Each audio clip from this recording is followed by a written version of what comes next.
زي ما كنا بنتكلم في بداية الحلقة عن المسلسلات اللي كسرت الدنيا في موسم رمضان 2023، دلوقتي هنكمل كلامنا مع نجمة يعني مسلسل جعفر العمدة منى فضالي. أهلا بيكي يا منى وألف مبروك على المسلسل. الله يبارك فيكي. ميرسي، كل سنه وانتم طيبين. وانتي طيبة. منى يعني طلعتي علينا في موسم رمضان ده بوجهين مختلفين، سر الباتع وجعفر العمدة، والحقيقة ان انتي يعني بجد ابهرتينا في الناحيتين، في المسلسل ده والمسلسل ده. وفقتي ازاي بينهم؟ ما بين الوقت وبين التجهيز والتحضير للشخصية مختلف عن شخصية تماما، عملتي ايه؟ هو انا كنت بادئه الاول اصلا مسلسل سر والباتع مع استاذ خالد يوسف، وكنت خلصت بدري جدا قبل ما ابتدي جعفر العمدة. ده يمكن ده اللي ساعدني ان انا بدات مسلسل بدري عن مسلسل. وكان عندي وقت ان انا ابتدي جعفر العمدة، اللي كان عندي بريك تقريبا 10 ايام، فقدرت ان انا احضر للشخصيه الثانيه اللي هي نرجس.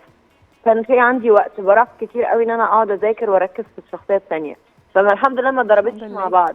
انا عارفه ان انت كسرتي الدنيا والناس كلها كانت مستنيه تشوف ايه نهايه المسلسل، واكيد اتهريتي وانت قاعده ما بين صحابك او في الشارع او كده، الناس بتسالك النهايه هتكون عامله ازاي كنت بتتعاملي مع المواقف اللي زي دي؟ انا بصراحه ما كنتش برد عليهم. يعني وكل ما حد يقول لي طب قولي لنا هيحصل ايه، اقول لهم ما اعرفش. يقولوا لي ليه ما تعرفيش؟ اقول لهم ما ينفعش اقول لكم. يقولوا لي طب ما في ناس ممثلين حرقوا المسلسل، اقول لهم لا دول مش فاهمين حاجه، بيقولوا كلام غلط. حصل لك بحاول اعمل تمويه. حصل لك اي موقف مثلا ممكن تحكي لنا عليه في الشارع؟ والله كان عندي موقف مش لطيف ابدا، بس هو كان يعني كوميدي بالنسبه لي انا. ان هو كنت في البنزينه والناس لمت عليا ومتجننين من محمد سامي، يقولوا لي ايه محمد سامي ده عايز يشلنا وانت هتجننينا بالرياكشنات بتاعتك دي، جرى ايه والاعمال بتاعتك اللي ما جابتش نتيجه دي، مش عارفه تاخدي حقنا ولا حق العيال ولا حق الناس. الناس مبسوطه ومتفاعله جدا حقيقي مع المسلسل ده حقيقي. ويمكن ده حدث يعني نادر جدا قوي لما بنشوفه دلوقتي عامه. الناس كلها متجمعه على مسلسل واحد حقيقي. دي حقيقي. منا شخصيه نرجس شخصيه مميزه جدا في المسلسل والناس اتاثرت بيها قوي، لكن يمكن اكتر مشهد اثر مع الناس وانتي بتحكي مع مايكا ساب وايمان العاصي ان جعفر ما حبكيش، وقد ايه كان في تاثر بالمشهد ده. حضرتي ليه ازاي وكواليسه كانت ايه؟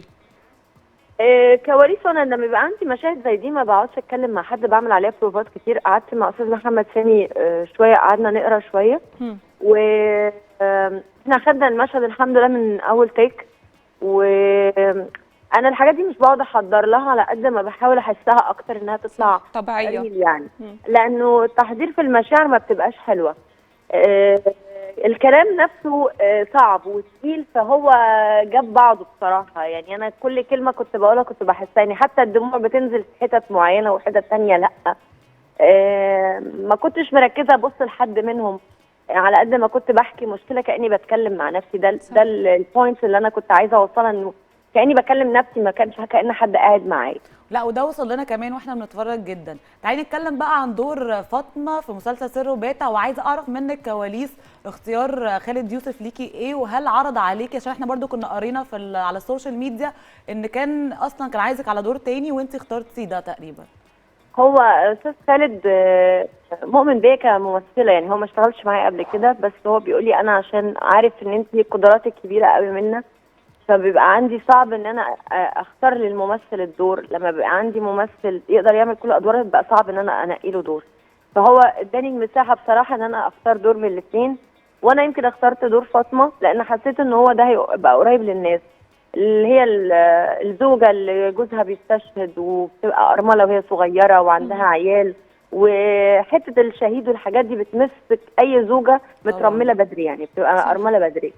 فحبيت الدور جدا. وهو حتى قال لي ده طب ما ده اصغر دور. قلت له انا مش بصر الكم على قد ما بصر انه يبقى الدور انساني قوي وهيمس الناس كتير يعني. صح. منا ما كانش فيه دور ثالث خالص انت كان نفسك تلعبيه في المسلسل؟ لا خالص. هو ده اللي انت اخترتيه؟ لا هو يمكن لانه عارفه يبقى مختلف تماما، لان انا خلاص انا عارفه دور نرجس. فحبيت يبقى الدور الثاني يبقى مختلف عن نرجس خالص، يبقى بعيد تماما عنها. الف مبروك على المسلسلين وكل سنه وانت طيبه. وانت طيبه، ميرسي جدا. كل سنه وانت طيبه يا منى. انت طيبه. اشترك في باقات واتشت الشهريه بتبدا من 14 جنيه و99 قرش، وباقات سنويه تبدا من 150 جنيه.